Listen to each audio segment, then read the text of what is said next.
Dios. Y si recordáis, hermanos, no la semana pasada que hicimos un pequeño paréntesis, sino hace 2 semanas, si recordáis lo que estamos viendo y dónde nos quedamos, estamos en esta parte del libro en la que Lucas nos está narrando este viaje que Pablo está haciendo a Roma. Y en la última semana estuvimos viendo cómo después de haber atravesado una furiosa tormenta y estar durante muchos días en medio de esa tormenta al punto de que ya habían perdido la esperanza de salvarse, de salir con vida de ese trance, finalmente, y tal como Dios le había dicho a Pablo, la nave se perdió, la carga se perdió, pero ninguno de los 276 hombres que iban a bordo fallecieron, sino que todos se salvaron y todos llegaron a la orilla, a la playa de una isla llamada Malta. Y allí llegaron y allí fueron recibidos, dice Lucas, no con poca humanidad por los nativos, por los habitantes de esa isla. Fueron recibidos y allí vimos cómo Dios comienza a obrar a través de Pablo. Y lo hace primeramente sanando al padre del principal de la isla, Publio, que estaba enfermo de fiebres y de disentería, y el Señor a través de Pablo lo sana, lo restablece completamente. Y al ver esto, también todos los que estaban enfermos en ese lugar vinieron y fueron sanados. Y allí, en ese lugar, en Malta, pasaron 3 meses. 3 meses en los cuales, sin duda, Pablo anunció el Evangelio y Pablo habló de Jesús a los habitantes de aquel lugar. Y ahí fue donde nos quedamos hace un par de semanas y lo retomamos en el versículo 11 y dice que después de esos 3 meses, pasados 3 meses, nos hicimos a la vela en una nave alejandrina que había invernado en la isla, en Malta, la cual tenía por enseña a Castor y Polus, y llegamos a Siracusa. Tenía preparado un mapa, pero hemos tenido problemas con el formato, no podemos verlo. Pero Siracusa era la capital de Sicilia, que estaba al norte de Malta, unos 100 kilómetros al norte de Malta, y ese puerto estaba al sur de la isla, Siracusa. Y allí llegan a ese puerto que estaba como unos 100 kilómetros de Malta, y dice que allí estuvieron 3 días. No sabemos si estuvieron allí 3 días porque tal vez había que hacer algunos trabajos de carga y descarga en el barco, o tal vez porque las condiciones climáticas hicieron que tuvieran que estar allí, cambiaron. Estamos hablando más o menos de mediados de febrero. Estuvieron en Malta el invierno, desde mediados más o menos de noviembre hasta mediados de febrero. Sabemos que febrero es un mes bastante cambiante. A lo mejor había un buen tiempo, pero cambiaron las condiciones y tuvieron que estar allí 3 días hasta que de nuevo pudieron retomar su ruta. Y dice que de allí, costeando alrededor, llegamos a Regio, que es un puerto que ya está en la península de Italia, está justamente al sur, justamente en la puntita de la bota. ¿Sabéis que Italia es una bota, no? Pues justamente en la puntita de la bota, ahí está el puerto de Regio.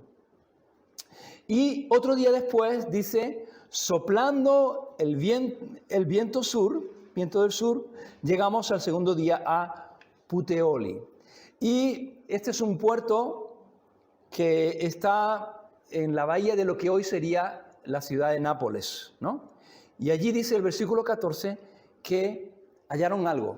Dice que hallaron hermanos. Hasta ese lugar había llegado ya el Evangelio y allí había un grupo de creyentes, un grupo de cristianos. Y probablemente Lucas y Aristarco, que eran creyentes que acompañaban a Pablo en ese viaje, tal vez comenzaron a preguntar allí, en ese lugar, en Puteoli, si había creyentes, si había cristianos, y los hallaron a los cristianos, y dice que estos les rogaron, al saber que Pablo estaba allí, que estaban también Lucas y Aristarco, les rogaron que se quedasen con ellos 7 días. Ahora, hermanos, Pablo estaba preso. Pablo no tomaba las decisiones. Allí había alguien que era el centurión, que era el que tomaba la decisión, era el que decía dónde paraban y cuánto tiempo paraban. Pero a estas alturas Pablo había hallado gracia delante de este hombre, de Julio el centurión, de tal manera que se quedan allí 7 días en la iglesia con los hermanos. Y luego dice, al final del capítulo 14, que fuimos a Roma. Versículo 15 dice, de donde oyendo de nosotros los hermanos salieron a recibirnos hasta el foro de Apio y las 3 tabernas, y al verlos Pablo dio gracias a Dios y cobró aliento. La distancia de ese puerto que estaba en la bahía de lo que hoy conocemos Nápoles, de Puteoli hasta Roma, era como unos 200 kilómetros que ya se podía hacer a pie y que más o menos el viaje podía ser como unos 5 o 6 días de camino a pie hasta Roma.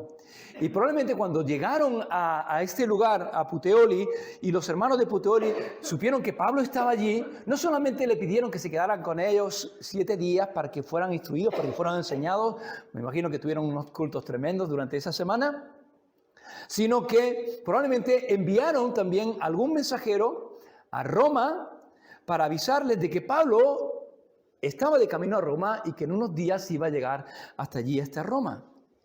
Y estos, los cristianos de Roma, al enterarse, no se quedan en Roma, no comienzan a preparar, no se quedan allí, sino que lo que hacen es que hay 2 grupos que salen de Roma, de camino a donde está Pablo, para encontrarse con él y recibir a Pablo. Pablo nunca había estado en Roma. Nunca había estado allí, pero 3 años antes, en Éfeso, desde Éfeso, él ya había escrito su epístola a los romanos. Y era una epístola que se había leído allí en la iglesia. Así que Pablo no había estado nunca en Roma. La mayoría de los cristianos de Roma no conocían a Pablo, pero sí había un grupo en la iglesia de Roma que conocían a Pablo y a los cuales Pablo también conocía. Si leemos la epístola a los romanos, en el capítulo 16, en las salutaciones, Pablo saluda personalmente y por nombre al menos a 27 personas. Si los contáis, al menos hay 27 personas a los cuales Pablo saluda y los menciona por nombre. Cristianos de mucho tiempo, personas que llevaban tiempo y que habían colaborado, que habían trabajado a Pablo y que conocían muy bien a Pablo y Pablo los conocía muy bien a ellos. Personas como Priscila y Aquila, ¿os acordáis? Estaban allí y Pablo les saluda en la carta, saludad a Priscila y Aquila. Como Epeneto, al cual Pablo llama como a alguien, un amado, Pablo le dice, amado mío, y el primer fruto de Acaya. El primer convertido de Acaya estaba allí en Roma. Andrónico, Junias, Urbano, la hermana Pérsida, Rufo, su madre, hasta 27 personas a los cuales Pablo habla de ellos como colaboradores, como personas que han servido al Señor, personas a las cuales Pablo conocía. Y puede que algunos de esos hermanos y hermanas fueran en esos grupos que salieron a recibir a Pablo antes de que llegara a Roma. El primer grupo dice que se encuentra en el Foro Apio, que estaba como a unos 69 kilómetros de Roma. Y allí se encuentra con un primer grupo. Y luego hay un segundo grupo que se encuentra en un lugar que se llamaba Las Tres Tabernas, que estaba como unos 49 kilómetros de Roma. Y así que Pablo se encuentra con este grupo de hermanos y los últimos kilómetros hasta que llega a Roma, no lo hace solo, lo hace acompañado con estos hermanos. Y la iglesia lo recibe a Pablo, lo recibe como parte de ella, porque Pablo era parte de la iglesia, era parte de la familia de Dios. Y hermano, donde quiera que estemos, donde quiera que tú estés, si tú estás en medio de los santos, si tú estás en medio de personas que han recibido nueva vida por la obra de Cristo en sus vidas, por su obra en la cruz del Calvario, personas que han nacido de nuevo, donde quiera que tú estés, hermano, tú no estás en un lugar extraño, tú no estás en un lugar ajeno, tú estás en familia, tú estás en casa, donde quiera que estés. Y Pablo llega a Roma, una iglesia donde nunca había estado, pero la iglesia lo identifica como parte de su familia y lo recibe, y salieron a recibirlo hasta el Foro de Apio y a las Tres Tabernas. Y dice el versículo 15 que cuando Pablo los vio, al verlo, hizo 2 cosas. Dice que en primer lugar dio gracias.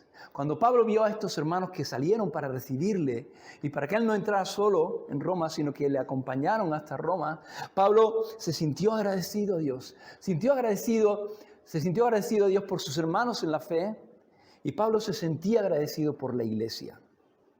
Hermano, hermana, yo no sé tú, pero yo doy gracias a Dios por la iglesia.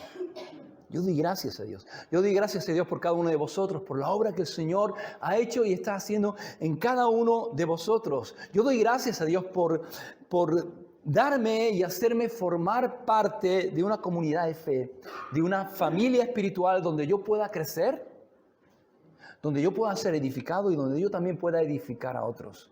Donde yo pueda amar y donde yo pueda ser amado. Donde yo pueda servir a otros, servir a Dios sirviendo a otros en la iglesia. Hermanos, yo amo al Señor y amo a la iglesia. Yo no sé tú, pero yo amo al Señor y amo a la iglesia. Y creo, hermano, que no podemos amar al Señor sin amar a la iglesia. Creo firmemente eso, que no podemos amar a Dios sin amar a su iglesia. Y sí, hermano, ninguno de los que estamos aquí somos perfectos. Ninguno somos una obra acabada, todos somos una obra inacabada. El Señor sigue trabajando en cada uno de nosotros y algunos somos más difíciles de amar que otros, porque a veces los defectos de algunos son más evidentes que otros. Pero debemos amarnos, porque ese es el mandamiento del Señor. Jesús dijo, amaos unos a otros como yo os he amado. Y ahí está la clave, hermanos. Porque yo no sé a ti, pero a mí el Señor no me ha amado porque yo lo merezca. El Señor me ha amado sin merecerlo. El Señor me ama y me sigue amando sin merecerlo. Y el Señor dice que tenemos que amarnos de esa manera.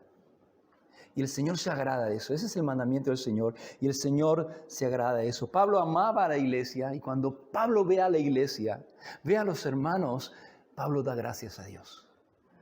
Da gracias a Dios. Y algo más, dice que cobró aliento. Cobró aliento. ¿Por qué cobró aliento, hermanos? Porque le faltaba aliento, probablemente, ¿no? Cobró aliento porque estaba desalentado. Cobró aliento porque probablemente estaba desanimado. Pablo está llegando a Roma, que es la capital del mundo, pero Pablo no va a ese lugar de turismo. Cuando vamos a un lugar así de turismo, vamos contentos, no, vamos a ver cosas, vamos a disfrutar. Pablo no va allí de turismo, Pablo va a ese lugar para ser juzgado por un delito que no había cometido. Y va a ese lugar y tal vez Pablo se sentía solo.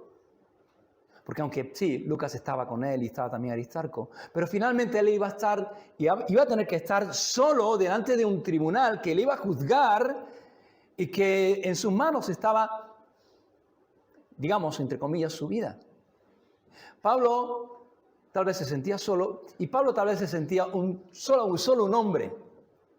Solo un hombre, porque finalmente Pablo era solamente un hombre. Como tú y como yo, con sus bajones, con sus subidas, con sus estados de ánimos, con sus virtudes y con sus defectos. Pablo era solo un hombre y para la gente del mundo era simplemente un judío. No era alguien muy importante. Sí, Pablo era una persona, era un erudito, era una persona que tenía un gran conocimiento del Antiguo Testamento, de la ley, de las Escrituras. Pero eso para los romanos no tenía mucha importancia. Para los judíos tal vez, pero para los romanos era simplemente un judío.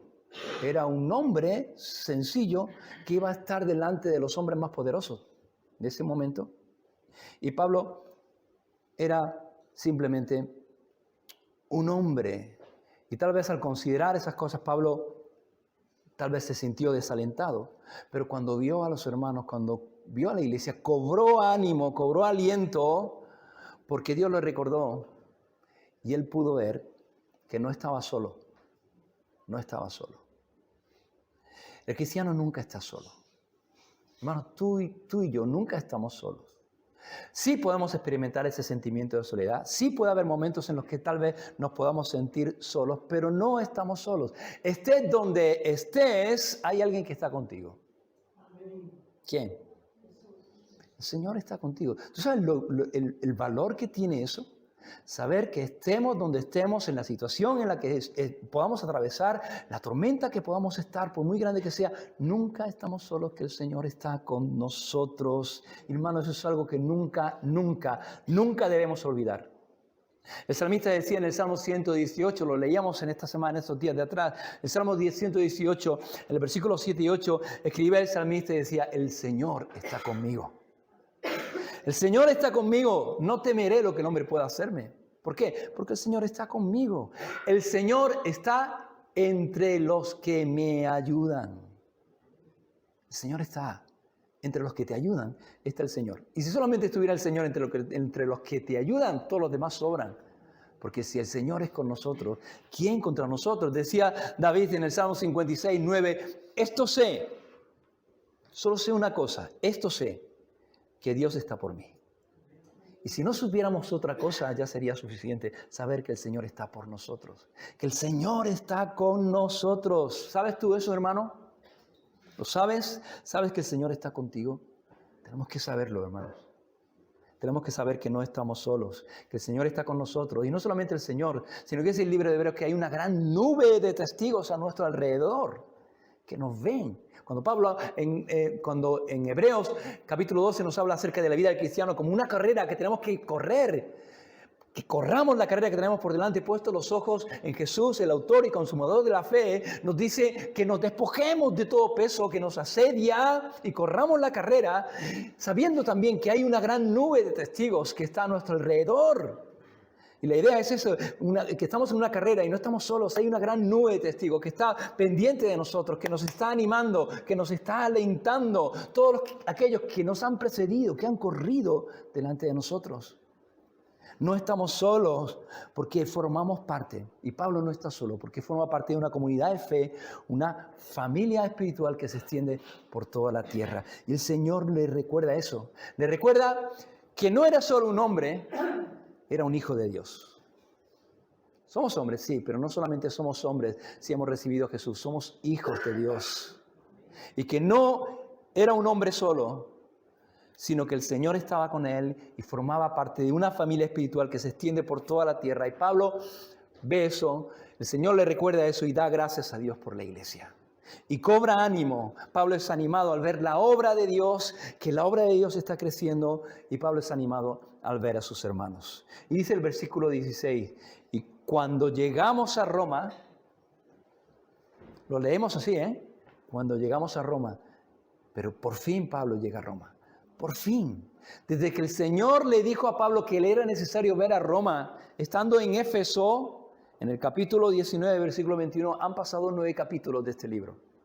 Desde que el Señor le dijo que era necesario que viese Roma y que iba a ir a Roma, han pasado 9 capítulos, han pasado más de 3 años y han pasado muchas cosas. Pero por fin llega a Roma. Y tal vez no ha sido como él esperaba. El viaje no ha sido como él esperaba, ni tampoco llega como él esperaba, pero llega a Roma. Tal vez él esperaba llegar a Roma como un misionero, como había llegado a tantos lugares del imperio, pero él no llega como un misionero, llega como un prisionero.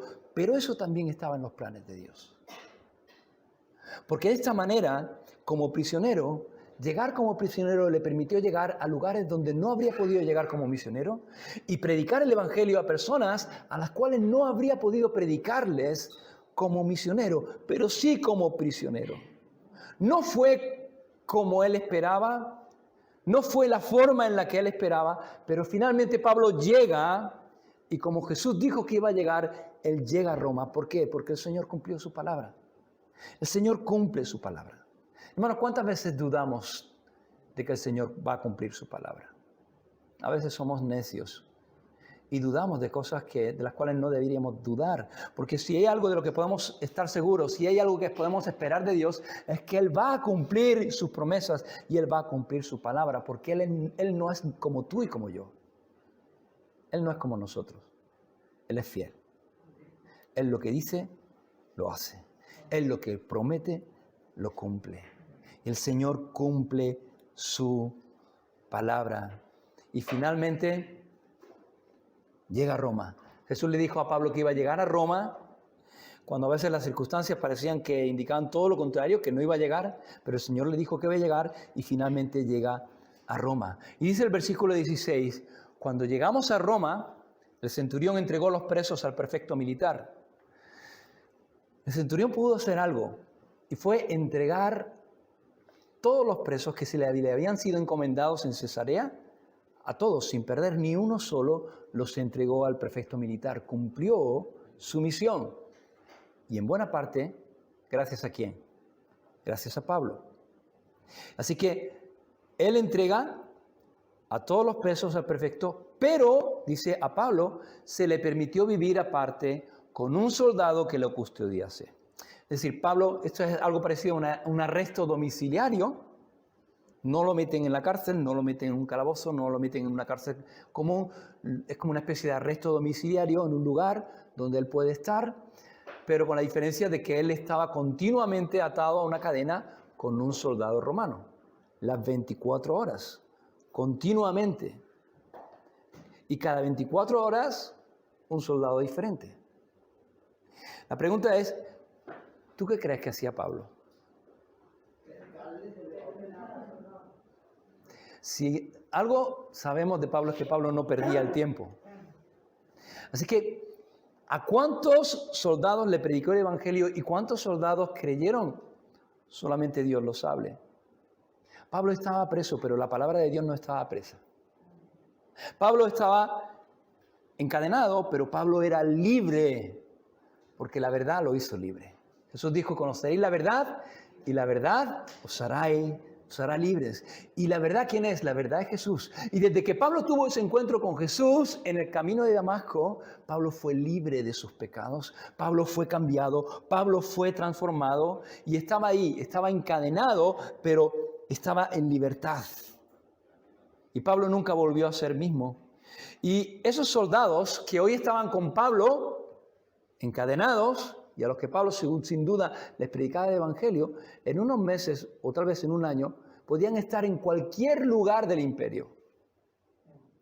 En cualquier lugar del imperio. Y hermanos, no sabemos cuántos de esos soldados que fueron encendidos con el Evangelio y encendidos con un encuentro con Cristo, luego fueron llevando ese fuego a diferentes rincones del imperio.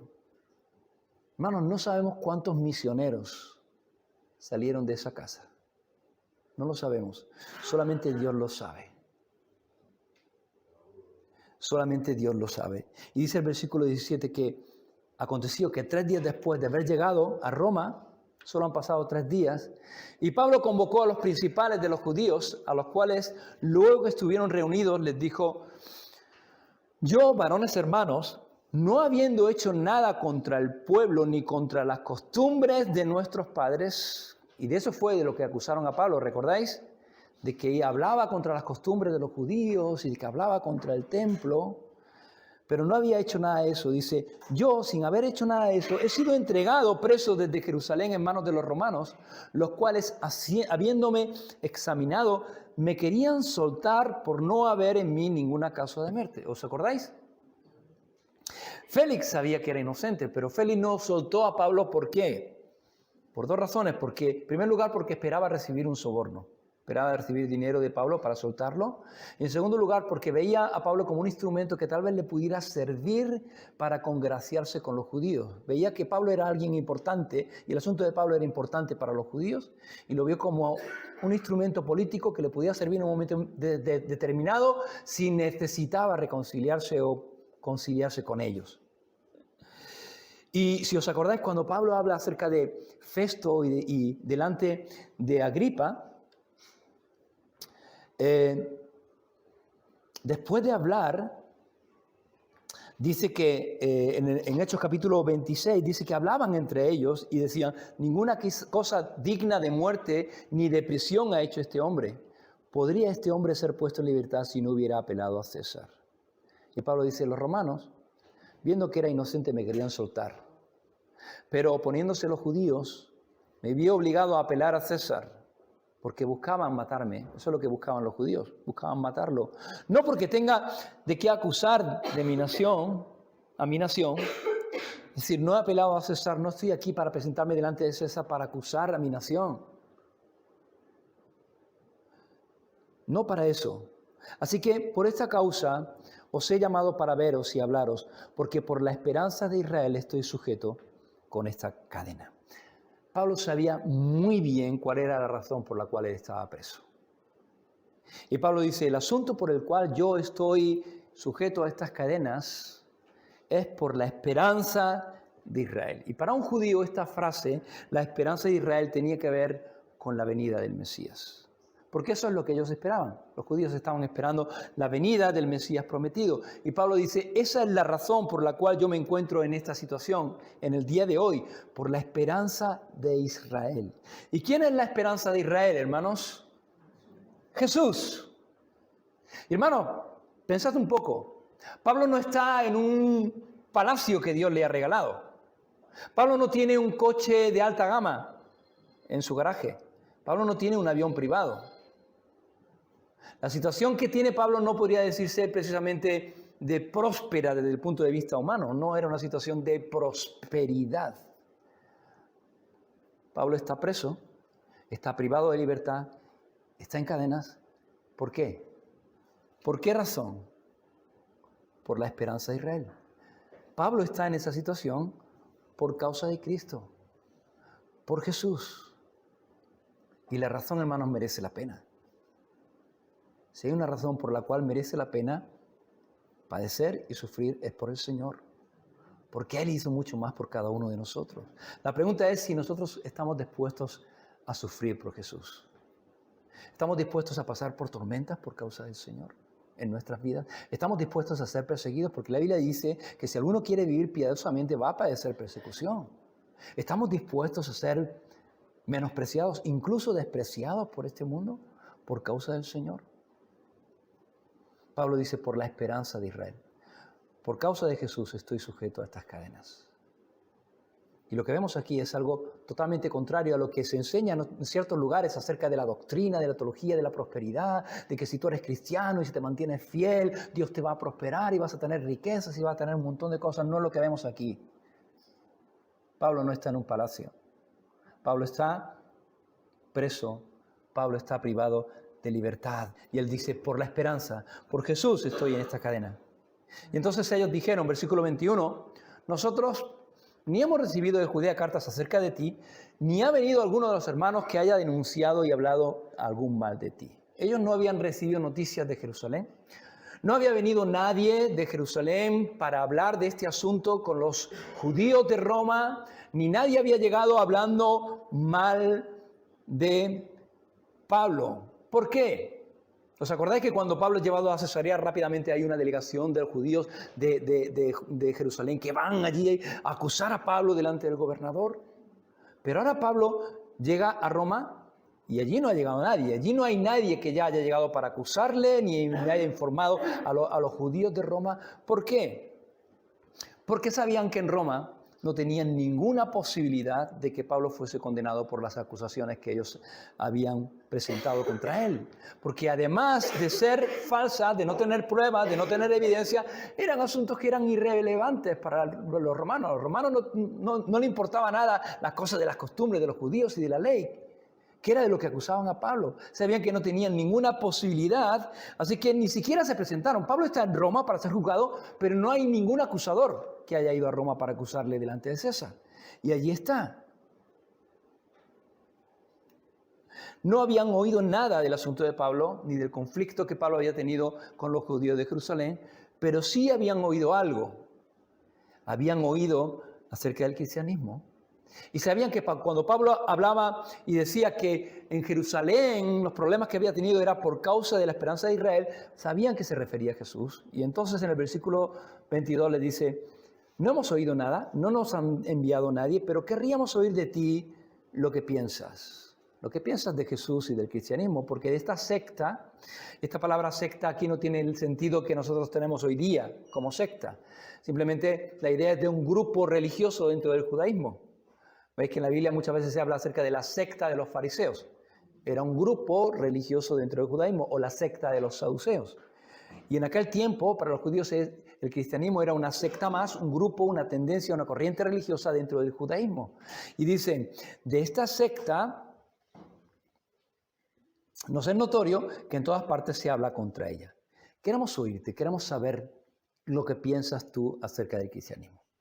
Estos judíos no conocían, no habían oído, no habían recibido noticias ni informes acerca de Pablo, lo cual no significa que no hubieran oído acerca de Pablo. Porque Pablo durante un tiempo de su vida fue alguien bastante importante en Jerusalén. Era un maestro bastante importante dentro de Jerusalén. Todo el mundo en Jerusalén lo conocía. Había estudiado los pies de Gamaliel y había sido un rabino o un erudito, bastante conocido en Israel. Y tal vez yo diría, quisiéramos saber qué es lo que tú piensas. Cuéntanos qué es lo que tú tienes que decirle. Y dice el versículo 23 que habiéndole señalado, un día vinieron a él muchos a la posada, a los cuales les declaraba y les testificaba del reino de Dios desde la mañana hasta la tarde, persuadiéndoles acerca de Jesús, tanto por la ley de Moisés como por los profetas. Vinieron muchos a él. ¿Y cuál era el mensaje? ¿Cuál era el tema del que Pablo les habló? Pablo les habló, dice, del reino de Dios y de Jesús. Y lo vemos vez tras vez, hermanos. Lo hemos visto vez tras vez en este libro de Hechos. El tema de Jesús era Jesús, Cristo y su obra.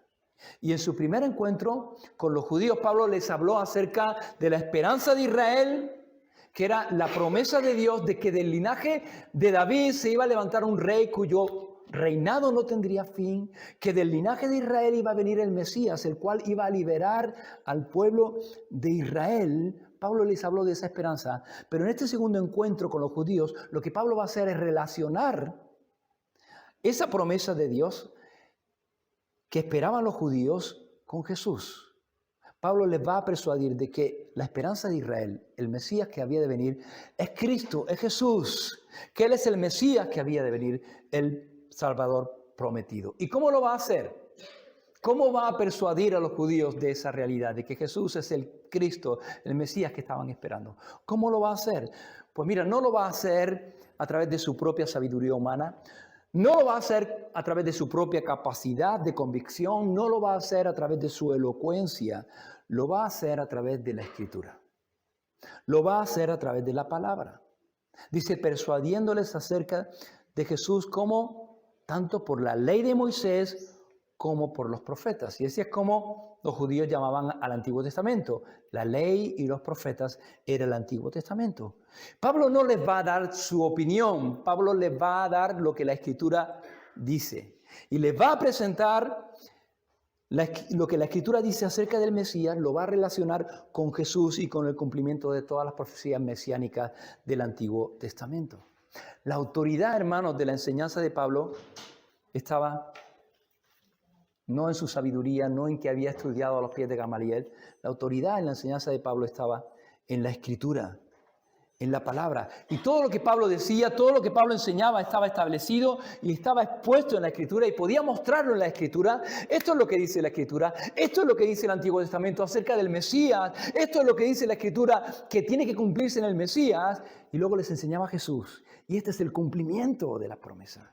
En Jesús se cumplen todas las promesas. Y hermanos, Pablo no daba opiniones, Pablo establecía hechos bíblicos. Y hermanos, cuando nosotros hablamos con las personas, no se trata de intercambiar opiniones. Porque si se trata de opiniones, cada uno tiene su propia opinión. Tú tienes la tuya, yo tengo la mía y ahí estamos todos al mismo nivel. Cuando hablemos, hermanos, del Señor, no le demos nuestra opinión a la gente. No le des tu opinión a la gente. Diles lo que la Escritura enseña y muéstraselo. Porque cuando hablamos lo que dice la Escritura, nos elevamos sobre una autoridad mayor, la autoridad de la palabra de Dios. Y no se trata de lo que yo digo o de lo que tú dices, sino de lo que Dios dice en su palabra. Y a partir de ahí tú lo puedes creer o no. Tú lo puedes recibir o lo puedes rechazar, pero ahí está, eso es lo que Dios dice, eso es lo que está en la palabra de Dios y es lo que yo estoy hablando y a partir de ahí tú tomas una decisión. Pablo usa el Antiguo Testamento para hablarles de Jesús. Y Jesús dijo, escudriñad las Escrituras a los religiosos, y estaba refiriéndose al Antiguo Testamento. ¿Por qué? Porque ellas son las que dan testimonio acerca de mí. Toda la Escritura, lo hemos visto en esta mañana en el estudio, toda la Escritura, desde Génesis hasta Apocalipsis, habla de Jesús. Toda la historia del Antiguo Testamento apunta a una persona, que es Jesús, y a un hecho que es la cruz. Y Pablo, a través de las Escrituras, persuade a los judíos de que Jesús es el Mesías. Jesús es el Mesías. Y todas las pruebas de las Escrituras apuntan a Jesús. Hay más de 300 profecías en el Antiguo Testamento acerca del Mesías y todas se cumplen en Jesús. En cuanto a su linaje, que sería del linaje de Sem, del linaje de Abraham, del linaje de Jacob, de la tribu de Judá, que sería de la rama de Isaí, que sería hijo de David, que sería hijo de Zorobabel, etc. En cuanto a su nacimiento, que nacería de una virgen, que nacería en Belén, que una estrella anunciaría su nacimiento, que vendrían de lejos para adorarle. En cuanto a su ministerio, que sería en Galilea, en la tierra de Zabulón y de Neftalí, que era la tierra de Galilea, que haría milagros, que sanaría, que daría vista a los ciegos, traería libertad, a los cojos saltarían. En cuanto a su muerte, que sería entregado por 30 piezas de plata, que sería traicionado por uno de los suyos, que moriría crucificado, que echarían suerte sobre sus ropas, que su muerte sería entre los criminales, pero su sepultura sería entre los ricos. Y tantas profecías en el Antiguo Testamento que se cumplen en Cristo, en Jesucristo. Y Pablo lo que hace es, vamos a hacer un recorrido por el Antiguo Testamento. Vamos a ver lo que la Biblia, lo que el Antiguo Testamento y los profetas hablaron acerca del Mesías. Y luego vamos a ver la vida de Cristo. Y con esa autoridad Pablo enseñaba y mostraba claramente que Jesús era la esperanza de Israel, la esperanza de vida, que Jesús era el Mesías. Versículo 24 dice, y algunos asentían a lo que Pablo decía, porque era evidente. Algunos creían y fueron persuadidos y confiaron en Jesús, pero otros no creían. Esta era la realidad y esta es la realidad siempre, hermanos. Esta era la realidad con la que Pablo se encontraba, con los apóstoles se encontraron, y esta es la realidad con la que nos vamos a encontrar. Tenemos que ser luz, tenemos que ser sal, tenemos que predicar, tenemos que hablar el Evangelio, tenemos que anunciar el nombre de Cristo, pero tenemos que saber que algunos van a creer y otros no van a creer. Unos creerán y otros no. Y el problema, hermanos, ¿dónde estaba? Pablo les mostró claramente por medio de las Escrituras que Jesús era el Mesías. Pablo les predicó el Evangelio con toda claridad. El problema no estaba en el mensaje. Tampoco estaba en el mensajero. Era Pablo el que estaba predicando. No estaba en el mensaje, no estaba en el mensajero. ¿Dónde estaba el problema? El problema estaba en ellos.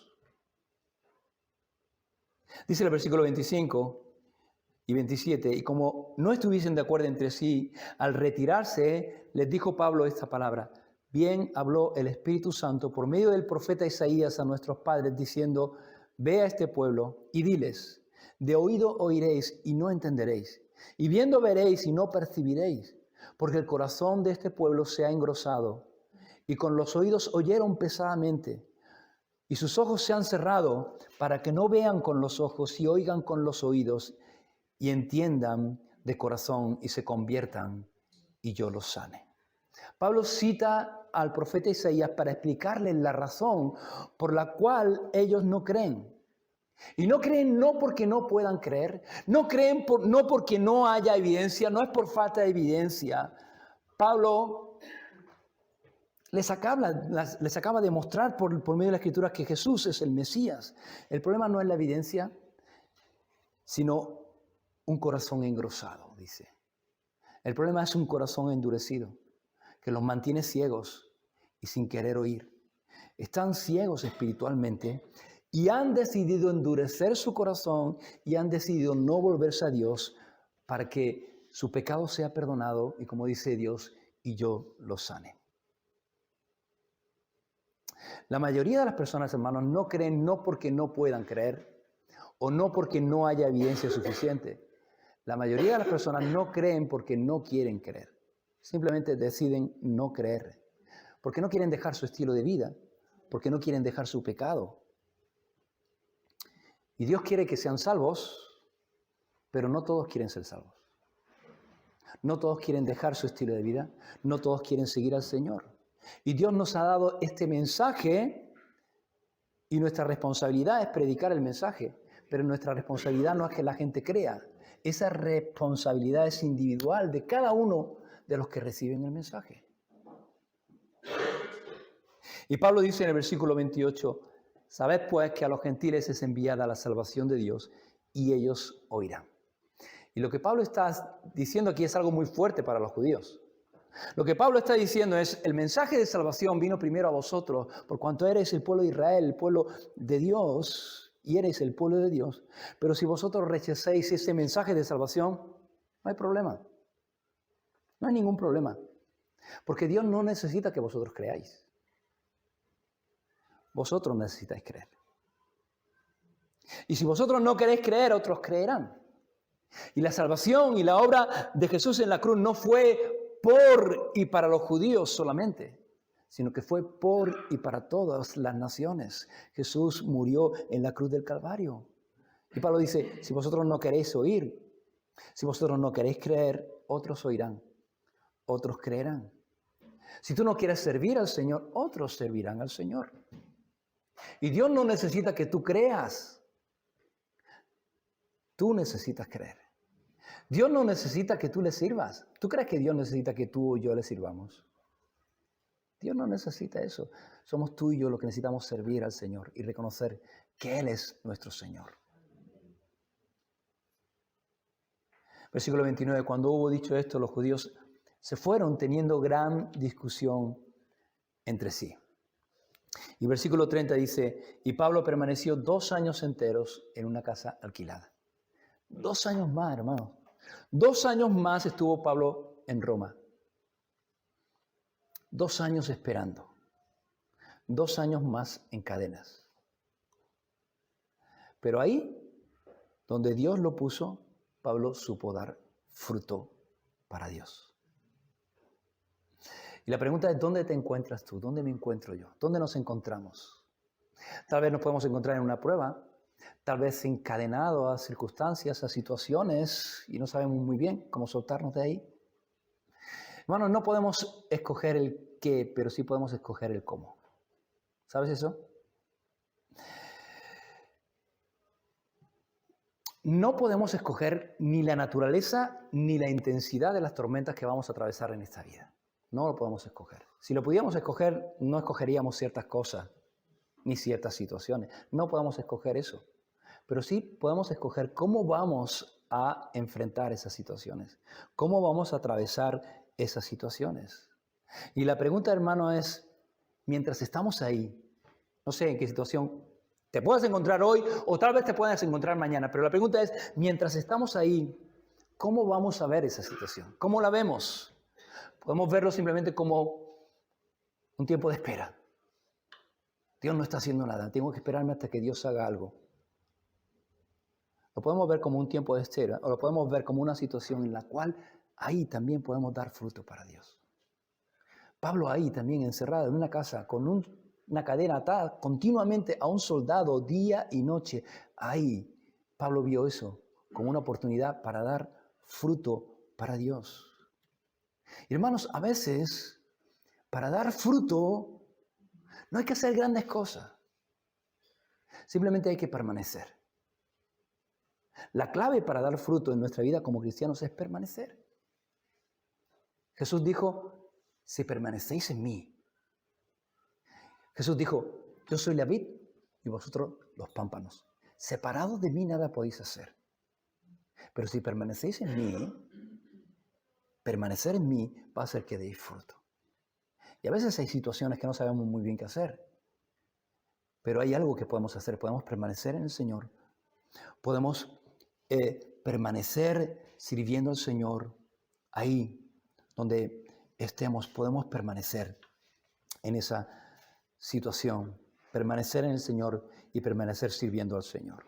Y durante esos 2 años, Pablo estuvo encadenado en Roma, pero él no se encerró en sí mismo.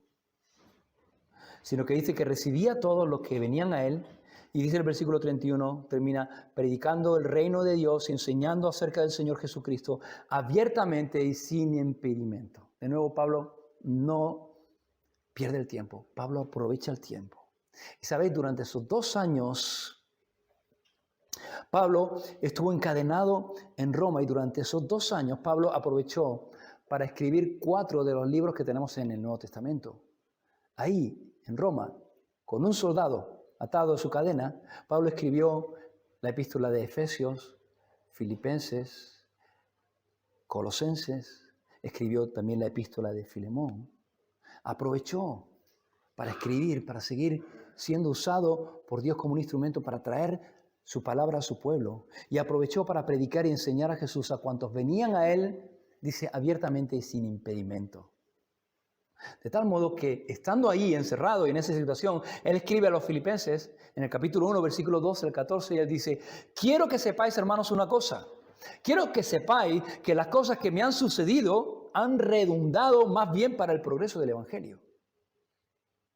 De tal manera que mis prisiones en Cristo se han hecho patentes en todo el pretorio y a todos los demás. Y la mayoría de los hermanos, cobrando ánimo en el Señor con mis prisiones, se atreven mucho más a hablar la palabra del Señor. Pablo no perdió el tiempo. Pablo aprovechó ese tiempo, esa tormenta, esa situación en la que tal vez no podía hacer muchas cosas, pero sí podía dar fruto para el Señor. Podía escribir cartas, podía predicar el Evangelio, podía ser de estímulo, de ejemplo, de ánimo a otros creyentes, para que otros también predicaran, teniendo más libertad que Pablo, predicaran el Evangelio.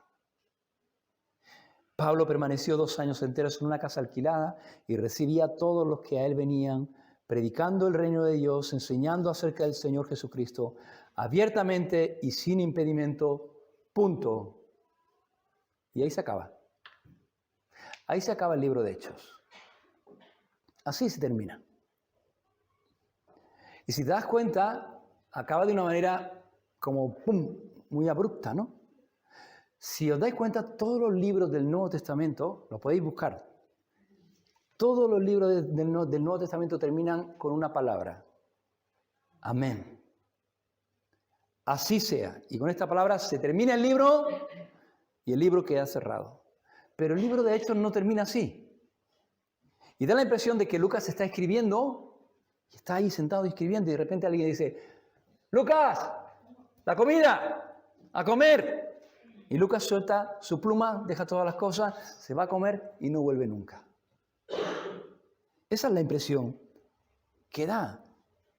Y no nos dice nada, nos quedamos ahí con la gana, no sabemos, no se nos dice nada acerca de la comparecencia. Si Pablo finalmente compareció o no ante el César, si fue absuelto, si no fue absuelto, no se nos dice nada. Si fue puesto en libertad. La tradición dice que finalmente Pablo sí compareció ante César y que fue puesto en libertad y que estuvo libre más o menos 2 o 3 años, de 3 o 4 años más, en los cuales siguió su ministerio visitando lugares que no había visitado y también visitando algunas de las iglesias que ya había visitado. Y eso lo podemos ver en las últimas epístolas de Pablo. Y después, de nuevo, fue arrestado, fue llevado a Roma, donde sí finalmente fue condenado y fue ejecutado por orden de Nerón en el año 67 después de Cristo. Pero la vida de Pablo duró lo que tenía que durar. Y terminó cuando Dios terminó lo que quería hacer en la vida de Pablo y hasta la vida de Pablo. La vida de Pablo no estaba en manos de nadie, estaba en las manos del Señor. Y nuestra vida igual, terminará cuando tenga que terminar, cuando Dios haya terminado con nosotros, entonces, venga, vente a casa. Y nos iremos a casa. Pero mientras Dios tenga algo que hacer con nosotros, estaremos aquí. Y Pablo decía, para mí el morir es ganancia, a mí me gustaría estar ya con el Señor, pero si es más útil para vosotros, para el Evangelio, para la iglesia, y Dios me quiere aquí, estoy contento, estoy feliz. Pero de verdad que yo preferiría estar con el Señor, lo cual es muchísimo mejor, ¿no? Y Dios nos va a tener aquí hasta que estemos. Pero termina así, termina el libro que nos quedamos ahí con las ganas de saber un poco más, termina de una manera abrupta. ¿Por qué? Pues porque el libro de Hechos no es una biografía. No es una biografía, no lo es. Si el libro de Hechos hubiera sido la biografía de la vida de Pablo, habría terminado como termina toda buena biografía, con la muerte del protagonista, ¿no? Pero resulta que el protagonista del libro de Hechos no es Pablo. El protagonista es el Espíritu Santo, es el Señor, es el Espíritu Santo. Y el objetivo del libro de Hechos no es narrarnos la vida o los hechos de Pedro o de Pablo, sino narrarnos los hechos del Espíritu Santo. Y ¿sabes una cosa? El Espíritu Santo sigue haciendo. El Espíritu Santo sigue obrando hasta el día de hoy. Y sigue obrando en cada una de nuestras vidas y sigue enseñándonos y sigue guiándonos. Y nosotros seguimos aprendiendo las cosas que el Espíritu Santo nos enseña. El libro de Hechos narra la expansión de la iglesia. Y sabes, hasta el día de hoy la iglesia sigue expandiéndose. Hasta el día de hoy el Evangelio se sigue predicando. Hasta el día de hoy las personas siguen salvándose por el poder del Evangelio y siguen siendo transformadas. Y el libro de Hechos no termina en el capítulo 28, no ha terminado. El libro de Hechos continúa, hay un capítulo 29 y tú y yo estamos en ese capítulo. Tú y yo estamos en el capítulo 29 de Hechos y el Señor quiere seguir usándonos como ha usado a su iglesia a través de los siglos. Sigue queriendo usándonos. La pregunta es si nos vamos a dejar usar o no. Esa es la pregunta. La pregunta es si queremos ser como Esteban, como Felipe, como Bernabé, como Pedro, como Pablo, como Dorcas, como tantos personajes que hemos visto en este libro. Si queremos ser como esas personas, que tal vez algunos no tendrían mucho conocimiento ni una gran elocuencia, pero eran personas sencillas, que eran conscientes de su limitación, pero eran conscientes del poder del Señor. Y en sus limitaciones, lo poco que tenían, lo ponían en las manos del Señor y decían, Señor, úsame para lo que tú quieras. Señor, no quiero que me usen, no te estoy pidiendo que me uses para llenar estadios, te estoy pidiendo que me uses para tu gloria. Y si solamente puedo ser un instrumento para alcanzar a una sola persona y quieres hacerlo, Señor, estoy contento, estoy feliz. Personas que se dejen usar fácilmente para el Señor, para la extensión de su reino, para la gloria de su nombre, para el bien de los hombres. El Espíritu Santo sigue obrando. La necesidad sigue estando, hermanos, porque la gente necesita seguir siendo salvada. Y sigue habiendo una iglesia, que somos tú y yo, y sigue habiendo un Espíritu Santo que quiere usar a su iglesia para alcanzar a los que aún no han sido alcanzados. La pregunta es si tú y yo vamos a asumir ese reto de ser los instrumentos que Dios use en nuestra generación para hacer su obra, como Dios usó a otros en otras generaciones. El Señor sigue siendo el mismo, el poder sigue siendo el mismo, la necesidad sigue siendo la misma. El Señor quiere usarnos. Ojalá que el Señor encuentre en nosotros esos instrumentos que sean fáciles de usar por Él. No para nuestra gloria, sino para la suya. Amén. Una misma visión para un nuevo siglo, una generación que levanta a Cristo y se une en oración, clamando por España. Nuestras posesiones, nuestros corazones pertenecen al Señor de señores, no importa el precio, salva nuestra España.